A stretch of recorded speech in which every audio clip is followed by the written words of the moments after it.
Hi, everyone. Welcome and good evening. Thank you for joining us tonight. My name is Claire, and on behalf of Harvard Bookstore, I'm pleased to introduce this virtual event with Sigrid Nunez presenting her new book, What Are You Going Through? She'll be in conversation with Emily Gould. Through virtual events like tonight's, Harvard Bookstore continues to bring authors and their work to our community and our new digital community during these challenging times. Every week we're hosting events, and as always, our event schedule appears on our website at harvard.com/events, where you can also sign up for our email newsletter and browse our shelves from home. This evening's discussion will conclude with some time for your questions. And if you have a question for our speakers at any time during the talk, you can go to the Q&A button at the bottom of the screen and we'll get through as many as time allows. After the introduction, I will drop a link in the chat to purchase What Are You Going Through? And tonight we're very lucky. We have a limited stock of signed copies that you can order. Your purchases and financial contributions, I'll also share a link to donate, make this virtual author series possible. And now more than ever, support the future of a landmark independent bookstore. Thank you for tuning in support of our authors and of the incredible staff of booksellers at Harvard Bookstore. We sincerely appreciate your support now and always. And finally, as you may have experienced in virtual gatherings these last few months, technical issues may arise. If they do, we'll do our best to resolve them as quickly as possible. And so thank you for your patience and understanding. And now I am pleased to introduce our speakers. Sigrid Nunez is the author of 7 novels, as well as Sempre Susan, a memoir of Susan Sontag. Her previous novel, 2018's The Friend, won the National Book Award. This semester, she's teaching at BU, and you may be familiar with her work, which has appeared in the New York Times, Wall Street Journal, Paris Review, McSweeney's, and the New Yorker, among others. She has been recognized with the Whiting Writers Award, a Berlin Prize Fellowship, the Rosenthal Family Foundation Award, the Rome Prize in Literature, and a Guggenheim Fellowship. She'll be joined in conversation tonight by Emily Gould. Emily is a novelist and essayist based in New York, and her most recent novel, Perfect Tunes, was published earlier this year. They'll be discussing Sigrid's latest book, What Are You Going Through?, which has been receiving rave reviews. For NPR, Heather McAlpin writes, Sigrid Nunez is on a roll. She's tapped into a smart, wry voice which feels right for our times, as do her concerns with friendship, empathy, loss, and loneliness. And in her review in the New York Times, Janice Y.K. Lee writes, reading Sigrid Nunez's absorbing new novel is somewhat akin to having a long conversation with someone who is telling you something very important, but is telling it in a very quiet voice. You have to really pay attention. Be assured, however, the experience will be worth it. You will emerge calmer, meditative, more thoughtful, as if you have benefited from an excellent literary massage of sorts. And so now I am pleased to turn things over to tonight's speakers. The digital podium is yours. Hi. Hello. Hey. How are you? You know, I'm hanging in there. I actually, it's been a while since I've done one of these things. For a while they were coming really thick and fast, and now it's been like several months since I've Zoomed, so I'm a little rusty. I know I'm really lucky, by the way, that I have been able to not Zoom for a couple months. That's like a huge, huge privilege. But I'm also very lucky to be here tonight, and I was so thrilled that I was asked to be in conversation with you. It's such an honor, and I will always cherish our the last live interview that we did, which was when we were cooking stir-fried green beans, I think.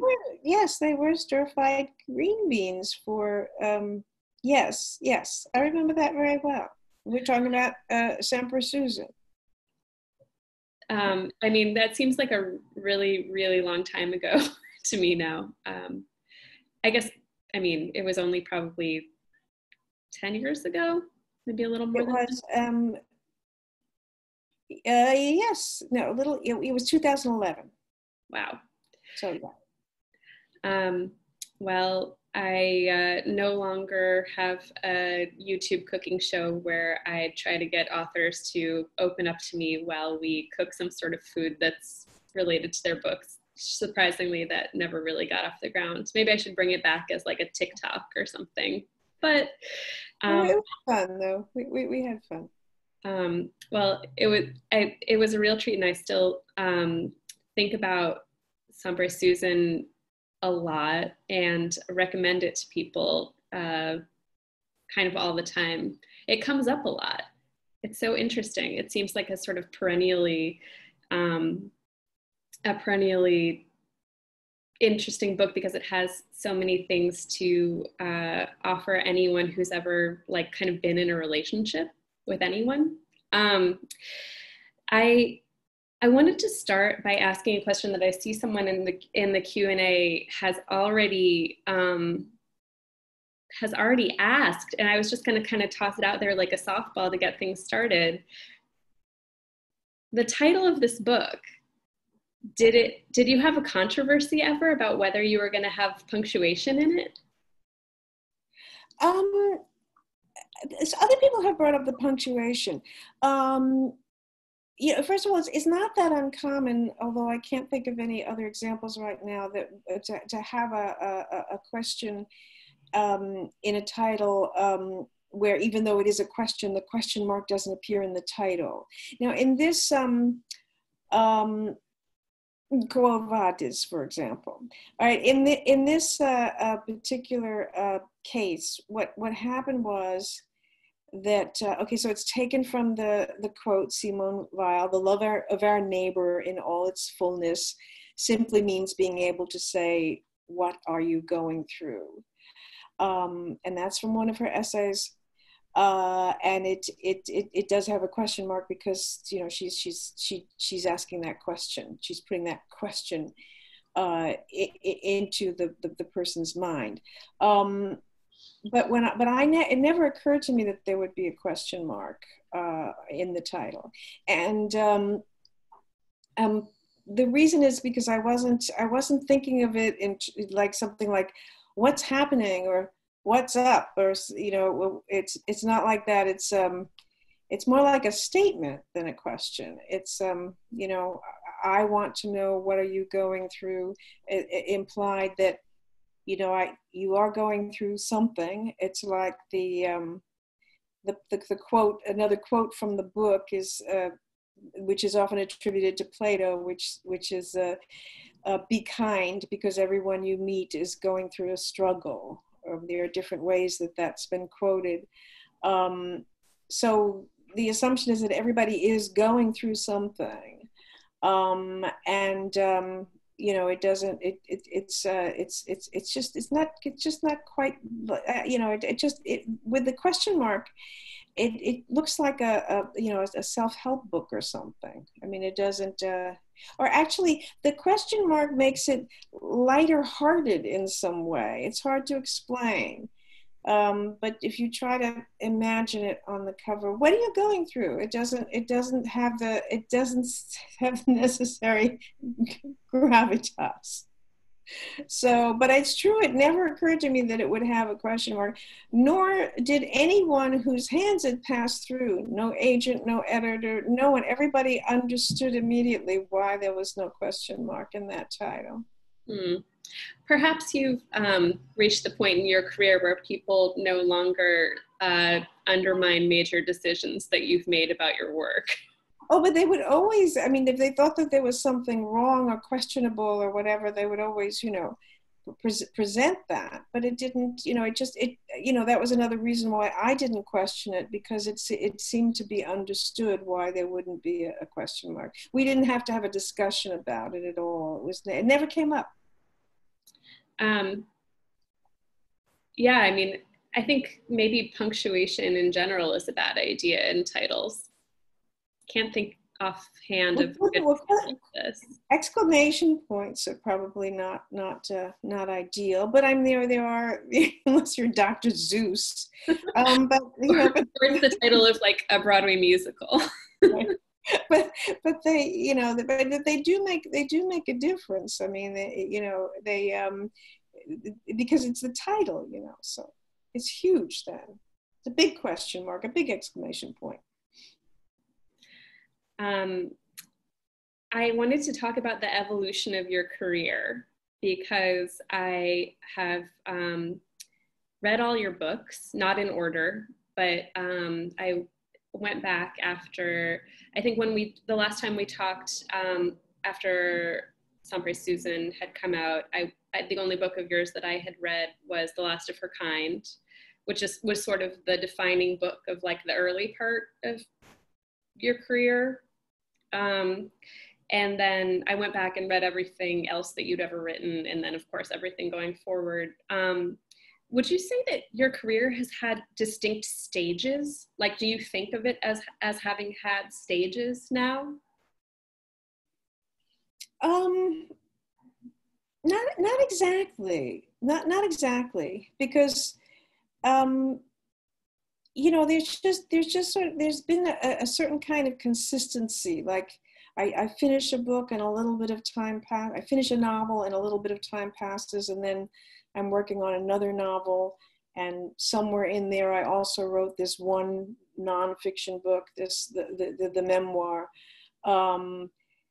And I see connections between all of the books and a certain kind of development, in the sense that this book and The Friend, as it's been said, it seemed to be in conversation with each other, and The Friend seemed to me to be going back to my very first book. It seems to be the same narrator, a lot of the same concerns. But then other books are so different. So I don't know. I can't really see it in stages myself. I don't, because I'm not really sure what those stages would be. This is late Nunez that we're talking about, but that's a question of age. It's not a question of you could say it's the mature Nunez. Yeah. Well, but then they would all be right. Then they would all be in that stage, basically, though. Because I mean, my first book was published when I was 42. Really? Yeah. What were you doing? Yes. Yeah. I mean, it was acquired somewhat earlier, but but like 2 years earlier, actually. But so 40, yeah. Mm-hmm. So there's early Nunez. There's no young stage of youthful Nunez writings, books. You don't have unpublished juvenilia or drawer novels or anything from Well, I was writing all that time. I mean, I finished an MFA program, went to college, took a year off, and then I did an MFA program. So I was writing all that time, and I did publish some stories. But I didn't have a book together and a book to sell until much later. Yeah. So there's stuff. Some of it published, some of it not published, but the not published, is not something that ever will be published. And you were just working? Working, well, I didn't have a working, you mean like working for a living? Or well, I was working, I was writing. I was writing all the time. And as for a living, every single job really was a job just to keep things going so I could feed my habit of writing. I was really careful to avoid any real job. I did work as an editorial assistant at the New York Review of Books, and I had proofreading, ESL teaching, clerical stuff, whatever. But I avoided actually looking for anything that would be like professional or something where I was making a commitment to that position or anything like that, because I just wanted the writing to be at the center of everything. Do you still have that relationship to writing? Well, yes. I mean, of course I do. What relationship? You mean where it's the central? Oh yeah, where everything else in your life is in support of it. Well, yeah, it is. Everything's in support of it, and it is in support of everything else. It's the life, yes. It's the life. Yeah. But I mean, I do teach. But I don't have a full-time job, but I do teach. What's the relationship of of your teaching to your writing? Is it something that, like, if you had your druthers, you would not do it, or do you like doing it because it informs your writing in some way, or you get something out of it? Well, that's something that I have had stages of. You know, there was a time early on, I mean, as I say, I didn't publish my first book until I was 42. I didn't do any teaching before that because, you know, I mean, I suppose I might have been able to get some kind of teaching job, but usually when you have somebody teaching writing, you want them to have some kind of resume. So, and then once I was able to teach, because I had published, I only taught, I taught very little, really. I mean, I you know, maybe some years, one semester, or one class, 2 semesters or something. And then sometime later, maybe a few years ago, I decided, because I was getting invitations to teach, I decided to try to teach a lot, you know, to accept these invitations. So there was a semester when I was teaching graduate students at Brooklyn, NYU, the New School, and BU, all in the same semester. I was able to do that and write a book. So I thought, well, you really can do a lot. And now I'm back to, because there are more demands of me as a writer, that now I'm teaching less again. And I probably wouldn't want to go back to teaching a lot. But I mean, it's all you know, it's right now I'm only teaching at BU, and it is a graduate seminar. I mean, a graduate workshop. It's, you know, it's quite small. So I like the idea of having a fairly small group of students to work with. And sometimes I'll teach a literary course in an MFA program or workshop. But, you know, I do think it.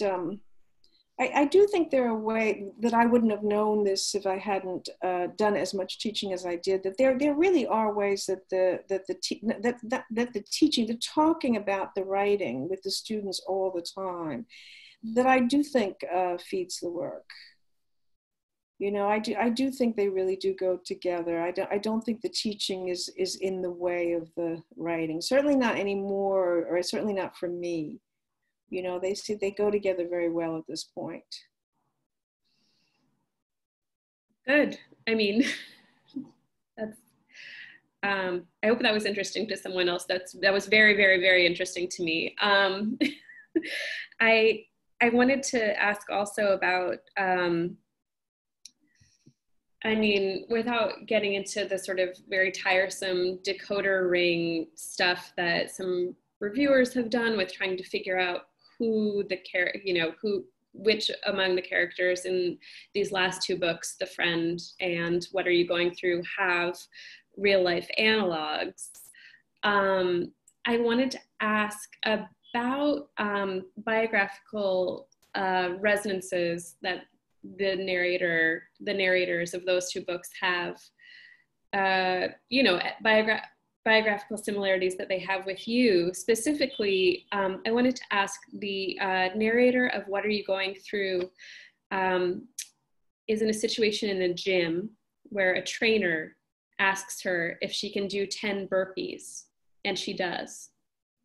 Sigrid, can you do 10 burpees? In a minute, doesn't he ask? How Yes. many? Yes. In 30 seconds. In 30 seconds, I think.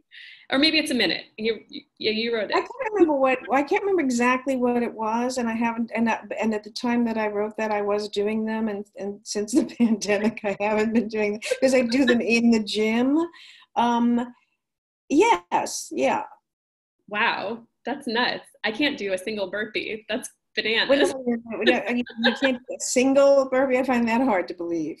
I mean, okay. I can do like a modified burpee that's like kind of like a lunge and then you pop up. But yeah, like actually, I don't know. I think maybe define. Okay, wait. With it for Define burpee.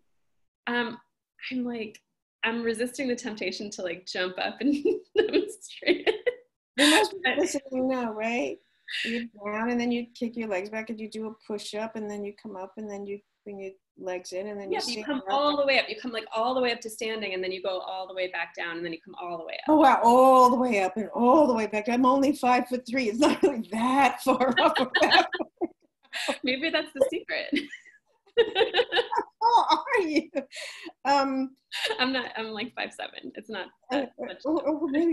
Maybe it's a lot harder, but it's not. That's probably it. It's a great. I mean, it's. I should be doing them now in the apartment, and since I'm not going to the gym, because they are. It's a perfect exercise. Everything, and you can do it without the push-ups. And then certainly it would not be hard to do. You don't have to do it with weights either, as many people do. Jeez Louise. Wow. I'm a little bit new to this world of like, body weight exercises, but I think like a lot of people since the beginning of the pandemic, I've done a lot of like YouTube fitness videos lately. Oh yes, yeah. So wide world out there of those options. Okay, well, I'm glad we cleared the air. I know that everyone has been wondering about that one. So a lot of your books have to do with or at least have like some part of them that deals with the interiority of animals. And I know that, I know just from maybe reading press with you around the publication of The Friend, people were wondering if you were a dog person or a cat person. You had to say over and over again in interviews that you were actually shockingly then a cat person. In this book, you finally had a chance to explore cat interiority. How did that part of the book fit into the whole for you?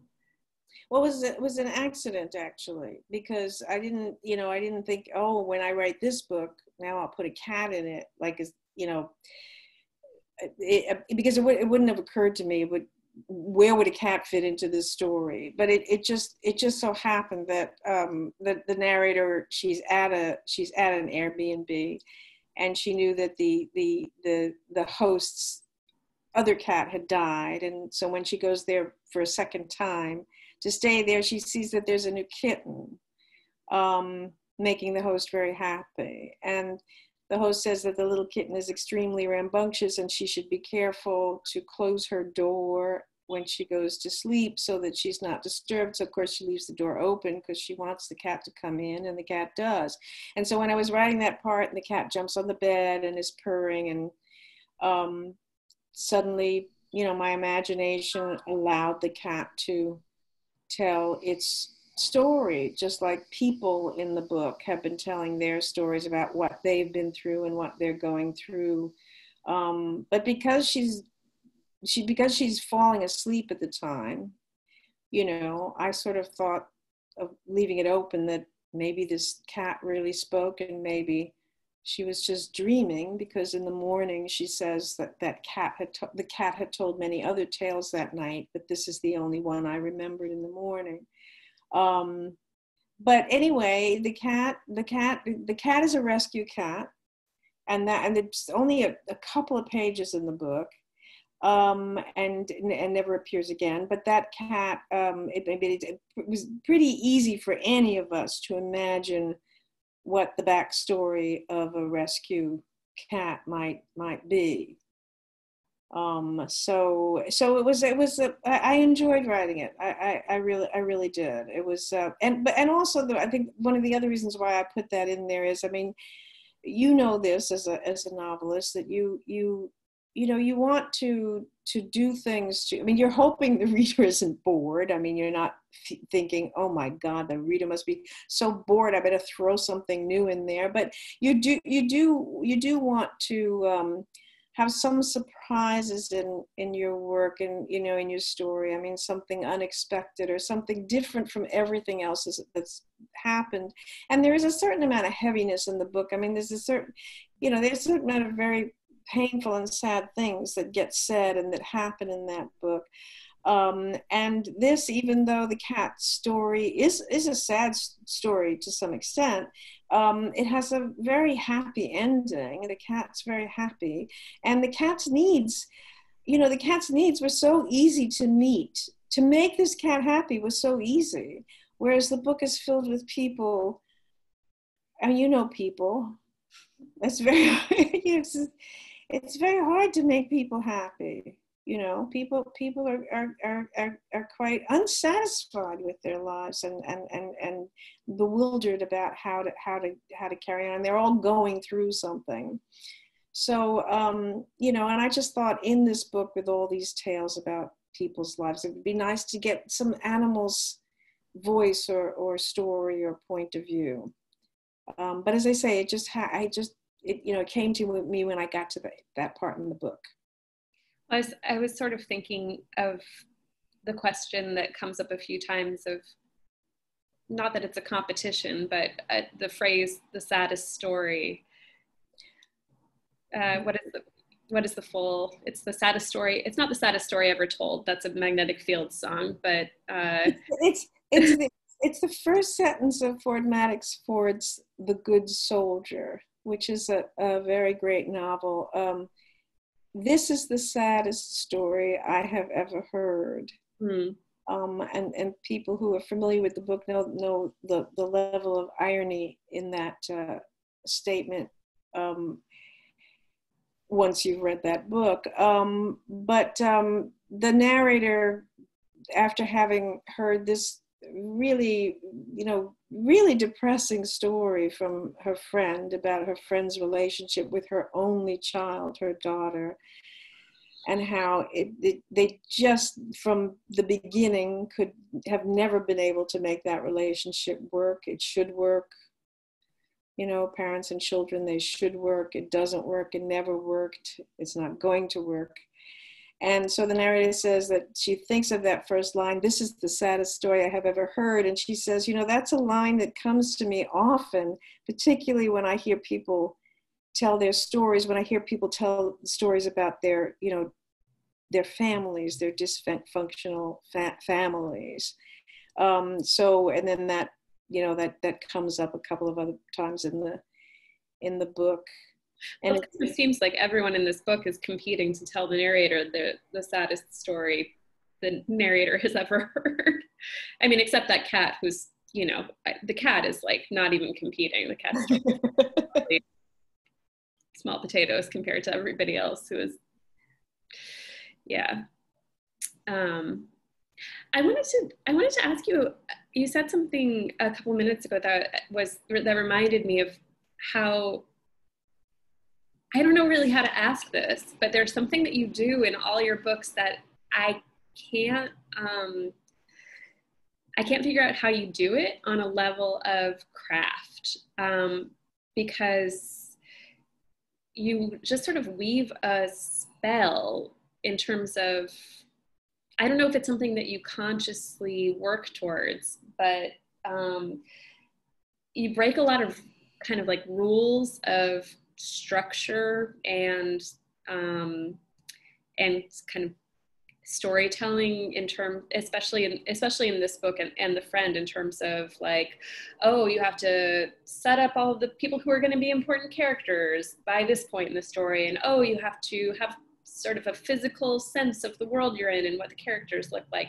You just dispense with all that. It's not like you talked about feeling like you have to throw stuff in there to like make sure that the reader isn't bored, but the reader's never bored. The reader's riveted always, even though they shouldn't be, kind of. And like, what's going on? How do you do it? Can you just tell us how? Well, I think what you mean by they shouldn't be in the sense of that there's no plot kind of thing that does rivet, like when you read a good mystery or watch a good mystery, that there's no riveting thing in there. You even like make fun of it. You have like the plot of a mystery novel that the narrator is reading, like embedded within the book. Embedded. Well, I think that I've written different kinds of books, but these two and my first novel and a good part of my novel For Rowena, about a nurse, a woman who served as an army nurse in Vietnam, where the narrator there is also a writer. I think, you know, again, it's not all that planned out. I mean, I know what you mean. Like with this book and The Friend, for example, there's something about it being in the first person, and you know, it's a kind of it's a very, very intimate voice. It's like I'm, you know, it's quiet, it's intimate, it's talking. Eventually, story happens, but it feels more like somebody talking to you than telling a story, or rather telling different stories, you know, digressions, rather than, you know, telling one whole story with a beginning, middle, and end, and a certain kind of narrative arc. So it's essayistic in that way. And I guess I'm counting on the reader being interested enough in how the narrator thinks. In fact, I think that the book can only succeed with the kind of reader who thinks that the consciousness behind that story is an interesting one. And the voice is interesting, and the way this writer / narrator sees the world, that's interesting to me as a reader. And I'll read on because these observations and these, you know, these digressions and the stories about the different characters, all that interests me. But I don't, you know, there's the thing that you said about the setting up of scenes and so on, and you know, it's true that has fallen out of my work because I, you know, it just doesn't seem to be essential to it. When other writers do it, I'm perfectly happy. I don't read it and think, oh, why do they do that? That doesn't work anymore. I mean, there's room, you know, the house of fiction has many rooms. There's rooms for all kinds of narratives. But, you know, I would do something like that. I would start to describe the house or where, and I would realize that for me anyway, it was just filler. I was not making that come alive the way another writer does. And I just wanted to say a few things about what was in the house or what was out the window. You know, just what seemed essential to me to make it feel like it really happened. And so in that sense, I kind of, you know, I wanted to be more like poetry, like that kind of economy, you know, or you know, you never get that kind of, you know, descriptive writing in poetry. So yeah, so I mean, and you know, it's hard for me to imagine at this point, you know, writing another way, but I do know that again, it isn't like I think, you know, I'm going to throw all those rules out the window because I don't see the point of them anyway, because all I have to do is go to the bookshelf and pull out books and I see the point very, very well. But when I'm actually writing it, this is what happens, and then I just have to have enough confidence that I'm, you know, that it's working, that it's working for me. I'm getting to say what I want to say in the way I want to say it. I just have to hope that the reader will also feel that way and be with me. So is there anything that falls away as you're working on it? I mean, there aren't like long descriptive passages that fall away, but are there scenes or There'll be a few. I'll you know, one thing about experience, you know, does it get any easier to write all these questions people have? I do think that you become more fluent, and I also think that something that happens is that you recognize when you're on the wrong track earlier, so you don't go on and on and on down it, and then just end up having to throw it out anyway. All right. So what would happen is I would be, you know, doing something more conventional, more traditional, thinking, isn't this how you're supposed to write a book? I mean, isn't that, you know, a novel is supposed to do this and that, these things that you're just talking about. I would start in there and say, you know, you don't need that, not for this book, that you don't need any of that. So don't even, just get rid of that. You've started it before you go down that track. you're trying to make that work, that's, you don't need it at all, for not for this kind of story that you're telling. You know, in a way, I do think that the idea of something that's more essayistic is like that in a sense, because you know, in a certain kind of personal essay, it's also that way. You know, you leave a lot out. You know, you're really trying to talk. You're trying to focus on one particular very, you know, very intimate thing. Often. Ideally. I wanted. There are so many good questions that people have, and I want to leave enough time for you to answer them. So I'm about to turn the floor over to audience questions, and I'll just ask you one last question of my own, so that everyone else can have some time to type their questions into the chat while I ask it. You mentioned going to the bookshelf, and I just have to ask you, because you do cite so many other books in this book, if there are particular either books that you reread often, or books that you are currently reading that are sort of informing your sense of, you know, the highest things that a novel can be, that are like really feeding your own work right now.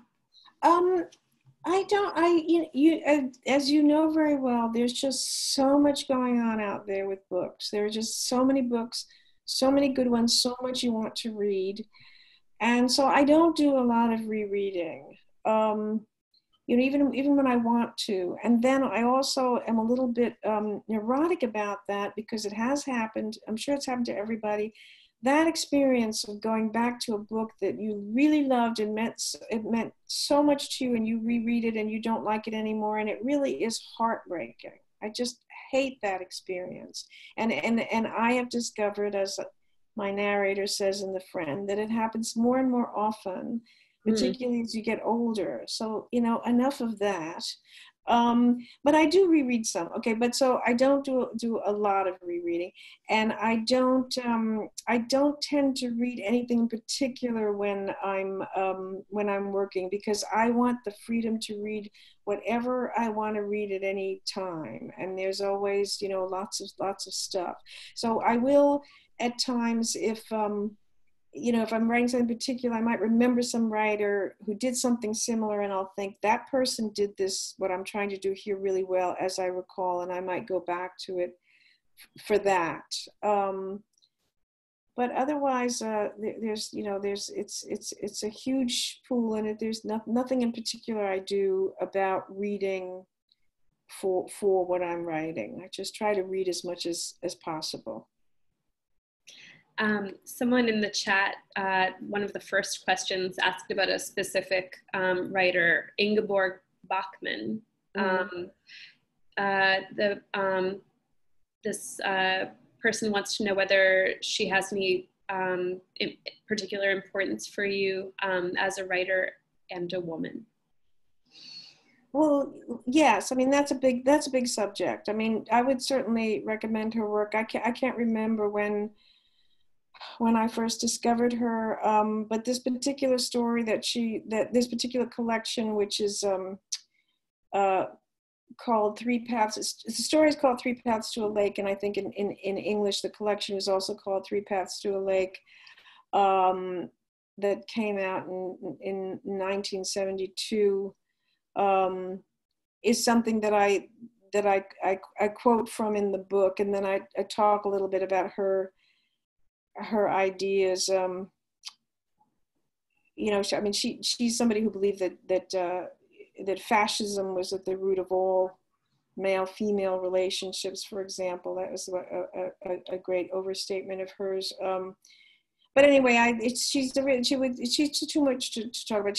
But I mean, as a woman, as a I don't even think of her in particular as a woman. I mean, she's a very, very, very gifted writer, and you know, a very original writer, very powerful writer, and she did write about women. And when she was a poet, she was a poet, and she was very, very, very well known for her poetry. But when she wrote a collection of stories, it was basically dismissed as just women's stories, minor things that would be only of interest to other women. And that I bring that up in the book. Yes, I can't remember the Austrian word for it, but I remember that it's in the book. the women's things, women's writing. Frauengeschichte, yeah. Yes, that. There's another great question in here. I didn't know this, but Brad Scow asks, at one point the narrator of your book reads a murder mystery novel, and the first part of that novel is basically the same as a short story that you published separately. How did that come about? Well, what a coincidence! How did they come? Well, I wrote the story. Oh no, but I actually the story is the first chapter of the novel that I use in the as a novel in What Are You Going Through.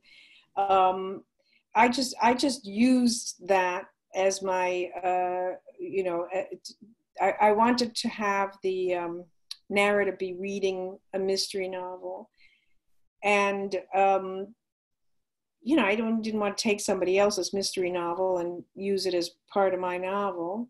So I used my own manuscript, and it started out with what is the story, the plan that I published. But that's how that happened. The plan.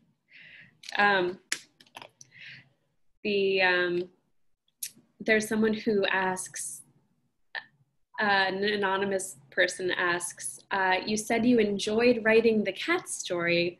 Are there times you don't enjoy writing scenes, but write them anyway? Why? It depends on what you mean by enjoy. I mean, when you're writing, it can be extremely unpleasant, because it, as far as difficulty goes. I mean, it might take many hours of not exactly happy time trying to get something right.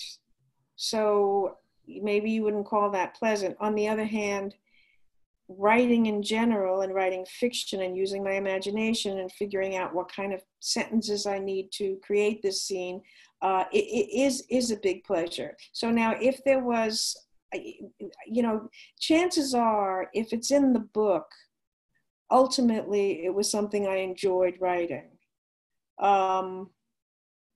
You know what I mean? Because I feel like I made it come right. If I felt I didn't make it come right, it wouldn't be in the book. But however, writing the cats, writing about the cat was a little bit more joyful and fun. There's a certain kind of writing that you do that's more fun than others. And I remember this reminds me that Mark Strand had said, I had noticed teaching that very often when we all said to the student writer, I really love this part. And the writer would then say, that's interesting, because that was the easiest part for me to write. And I think it was Mark Strand who said, when you're writing and something comes easy to you, pay attention, because that's your gift. And I understand exactly what he means. There's just certain places where what you're writing is so pleasurable that it is easy even if it's hard, and you have this joy that something has really come right, and you should look at that, because why was that why was that part of your writing? Why did that work so well? And to him, that's when if you look at it, you can see that it's because that's where your gift lies. I want to get through as many of these as possible. Mm-hmm. There's so many good ones. I wanted to ask more about that, but maybe some other time. Lynn O'Neill asks, could you say something about why you chose the narrator's ex as her confidant? And was it important for him to have such a negative outlook for the future of humanity? How did this fit into the overall themes of the book? Well, I think that this is a book that is, partly about grieving and loss and dying, and this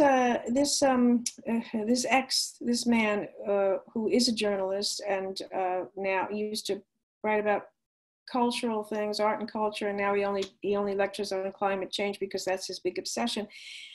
He's suffering intensely from climate grief, as other people are, and I wanted him. He represents a certain kind of person that we know about and read about and hear from now, who is so enraged by the situation and feels so hopeless about it and so pessimistic. And so he delivers these lectures that are almost like punishments, telling people how stupid they are and how no matter what they do now, it's too late. And this is his obsession. I mean, he's a little bit mad. I mean, anger and fear and horror have made him so misanthropic and so hostile that it's a sure thing that nobody is going to listen to him. And that's why he doesn't take questions after his lectures, because he doesn't really give a damn what you say. I mean, he knows what he's saying is right. Okay, but it isn't that she, the narrator, particularly chooses him as her confidant, over, well, yes, I guess she does. I mean, the thing is that we don't know who else she might have talked to, but there is something about him that you feel like, given the difficulty of the situation, he's somebody who will recognize how serious it is, but also just because they were together and there's still something there. Clearly, there's still some way that she trusts him to be the person whom she can talk to about this. I'm not sure exactly why. Once again, it's just something that struck me as the right thing. I didn't overthink it. I didn't mean it to say more than that.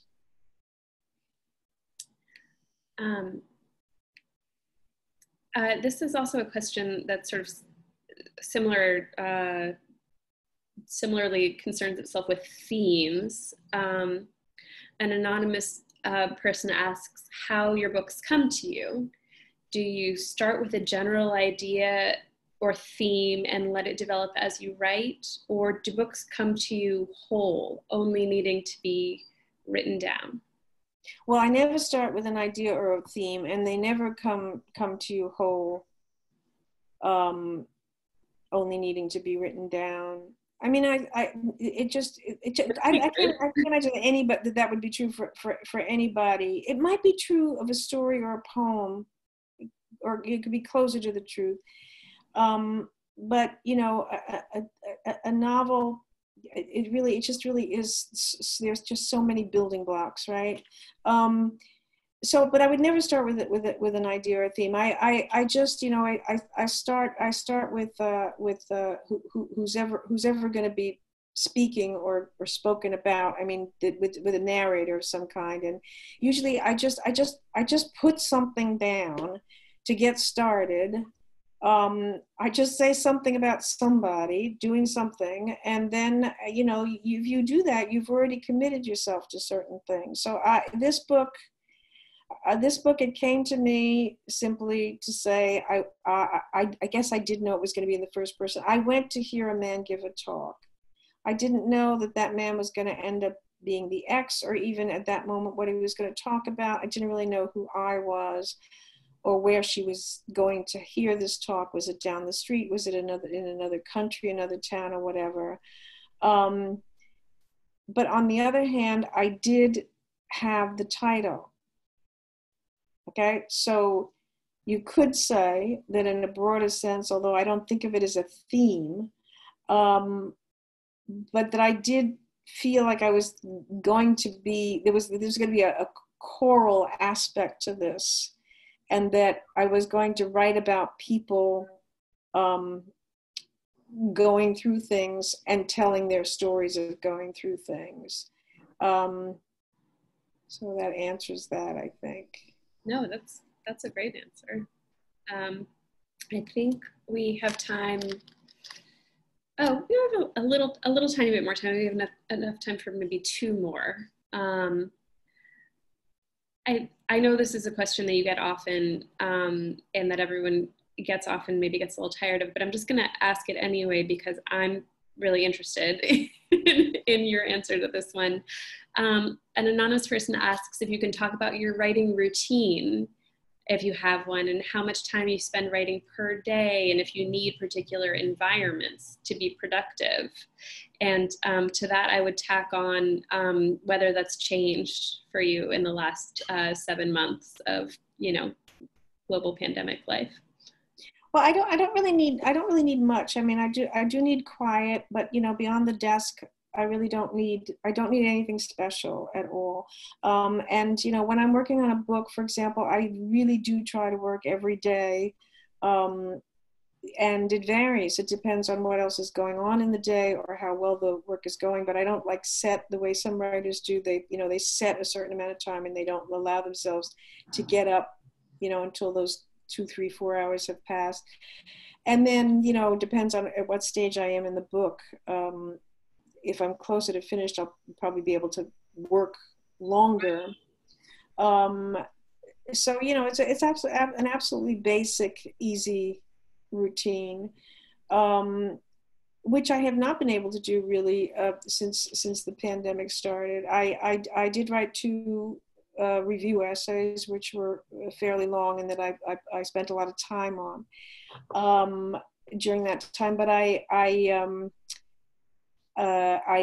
got 8 pages of a short story done and wasn't able to go on with it. So actually, I'm not writing any fiction now. I'm not writing anything right now. So I hope I'll be able to. But pretty much everyone I know is having the same problem, that everything is changing so much, and we too are changing. And I know that I'm changing, and until I can figure out more about what that change is, I feel like I can't be writing. And then also we all feel like, well, this is also huge, what's happening.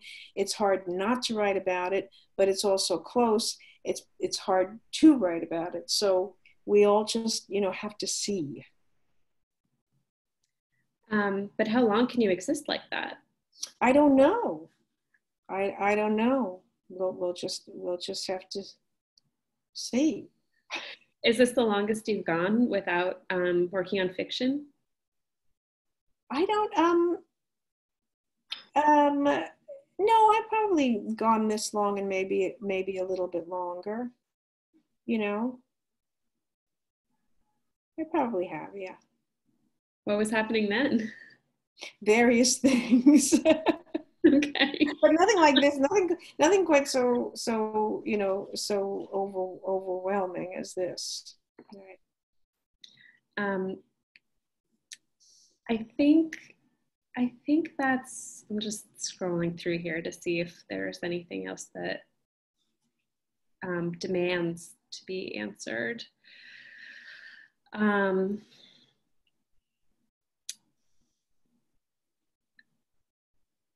Yeah, I think, this is another kind of, we sort of got at this earlier, but when I was trying to ask you about other books that you read while you're writing, but someone, sorry if I mispronounced this, Chala Lewis asks what your all-time, she says classic, but I'm going to interpret that as favorite book that you loved is.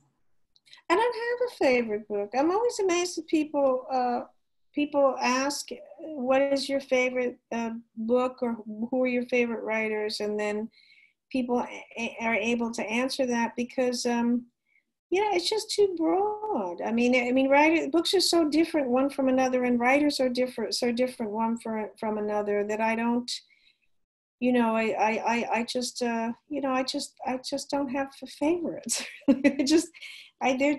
To say one is to leave out, just so very many.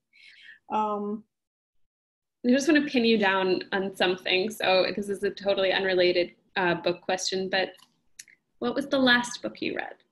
The last novel that you read. The last novel, a very good one, is called The High House, and it's not out yet. I don't know if and when it's coming out here. I mean, I'm sure it'll come out here sometime, but it's a book coming out in the UK in April, I think. And the writer's name is Jessie Greengrass, and the reason why I'm very interested in her, I was very interested in reading this book, which has a lot to do with climate change and the disaster, an imagination of disaster coming. Certainly not with the hostility of my climate grief-stricken character in my book.